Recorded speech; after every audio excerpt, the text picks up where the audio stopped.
बिस्मिल्लाहिर्रहमानिर्रहीम। अस्सलाम वालेकुम व्यूअर्स। आज हम बनाएंगे बेकरी स्टाइल चिकन ब्रेड की इंतहाई आसान रेसिपी, जिसमें मैं आपको हर स्टेप को बहुत डिटेल से बताऊंगी। तो चैनल पर नए हैं तो प्लीज़ इसे सब्सक्राइब कर दें और साथ वाले बेल आइकन को भी ज़रूर प्रेस कर दें ताकि मेरी हर वीडियो का नोटिफिकेशन आप तक सबसे पहले पहुँच सके। तो बिना टाइम ज़ाया किए हम अपनी रेसिपी को जो है वो बनाना शुरू करते हैं।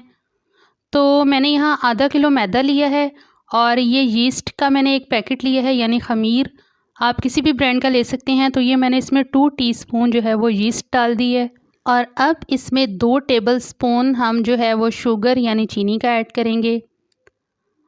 तो ये जो है वो मैंने 2 टेबलस्पून इसमें शुगर डाल दी है और अब हम इसमें ऐड करेंगे वो है नमक। नमक इसमें जाएगा हाफ़ टी स्पून। तो ये मैंने नमक भी इसमें ऐड कर दिया है और ये अब मैंने 1 अदद इसमें अंडा शामिल किया है। अंडा जो है वो रूम टेम्परेचर का लें, यानी कि फ़्रिज का ठंडा ना लें। अगर फ्रिज का ठंडा है तो इसे आप 1 घंटा पहले निकाल के बाहर रख दें ताकि ये रूम टेम्परेचर पर आ जाए। अब जो है मैंने 1 कप नीम गर्म दूध लिया है और इससे मैंने अपनी डो को जो है वो गूंद लिया है और बाकी की जो डो है वो मैं इसे पानी से, नीम गर्म पानी से जो है वो गूंद रही हूँ। और हस्बे ज़रूरत आप पानी ले लें नीम गर्म, और ये आप इसकी डो की थिकनेस चेक कर लें और इसकी गूंदने की, यानी कि इसके रेडी होने की निशानी ये है कि ये जो बर्तन को वो छोड़ देती है। और मैक्सिमम इसको तकरीबन 5 से 6 मिनट लगते हैं जो डो को गूंदने में, यानी इसके रेडी होने में। अब यहाँ मैंने रैप शीट ली है, इसको एयर टाइट कर दें। आप किसी भी एयर टाइट ढक्कन वाले डब्बे में भी इसको जो है वो कवर करके रख सकती हैं। अब यहाँ टाइमिंग का फ़र्क जो है वो गर्मी की वजह से और सर्दी की वजह से आगे पीछे हो सकता है। वैसे गर्मियों में जो इसका टाइम है वो 2 से 2.5 घंटे तक का है इसका राइज़ होने का। तो जहाँ डो राइज़ होती है हमारी, उतनी देर में हम जो है वो चिकन रेडी कर लेते हैं। तो यहाँ मैंने एक कढ़ाई ली है और उसमें मैंने हाफ़ कप जो है वो कुकिंग ऑयल का ऐड किया है। 1 टेबलस्पून मैंने इसमें जो है लहसुन ऐड किया है और इसे 1 मिनट फ्राई करने के बाद इसमें 2 मीडियम साइज़ की जो कटी हुई प्याज है वो ऐड कर दी है। और प्याज को जो है वो हम 5 से 6 मिनट के लिए मीडियम लो फ्लेम पे इसे नरम करेंगे। इसको हाई फ्लेम पे हम नहीं नरम करेंगे, चूँकि ये फिर अपना कलर जो है वो बदलने लग जाएगी प्याज। तो हमें इसका कलर जो है वो ब्राउन नहीं करना, इसको बस हमने नरम करना है। और अब यहाँ मैंने चिकन लिया है जो कि 200 ग्राम था बोनलेस, और इसे मैंने पहले से जो है वो बॉईल कर लिया था। अब बॉयल चिकन जो है वो प्याज में ऐड कर देंगे और इसे भी 1 मिनट के लिए तकरीबन हम प्याज के साथ मीडियम लो फ्लेम पे जो है वो फ्राई करेंगे। और अब इसमें मैंने 1.5 टेबलस्पून जो है वो काली मिर्च का पाउडर ऐड किया है और काली मिर्च ऐड करने के बाद इसमें मैंने 1 टेबलस्पून जो है वो नमक का ऐड किया है। तो नमक आप हस्बे ज़रूरत ले सकते हैं, तो यानी अगर आप नमक कम इस्तेमाल करते हैं तो आप इससे कम भी कर सकते हैं।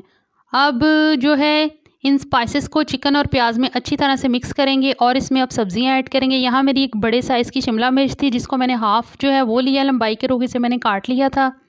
और तकरीबन हाफ़ कप ही है इसमें मैंने गाजर, वो भी मैंने इस लंबाई के रुख बारीक बारीक काट ली थी, वो इसमें ऐड कर दी है। और 1 कप जो है यानी 1 कप इसमें मैंने बंद गोभी का ऐड किया है और इसे भी मैंने बारीक काट लिया था।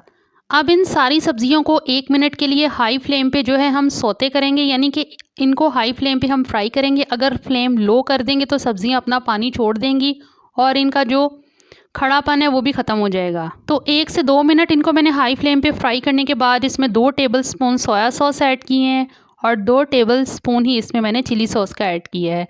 आप अपने हिसाब से जो है वो कम भी कर सकते हैं और ज़्यादा भी कर सकते हैं। अब जो हमारी सब्जियां और चिकन है, इनमें जो पानी था यानी मॉइस्चर था वो बिल्कुल खुश्क हो चुका है। अब यहाँ मैंने फ्लेम वो ऑफ़ कर दिया और इन्हें किचन काउंटर पर ही हम ठंडा करने के लिए छोड़ देंगे।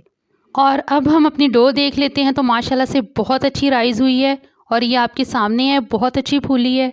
तो अब हम इसे बाउल से निकाल लेंगे और बाउल से निकालने के बाद इसको मैंने किचन काउंटर के ऊपर थोड़ा सा जो है वो मैदा डस्ट किया है और इसके ऊपर हम इसको डो को रख के इसमें जो बबल्स वगैरह बनते हैं उसको अच्छी तरह से हम जो है बबल्स को रिमूव करके इसको बिल्कुल स्मूथ कर लेंगे।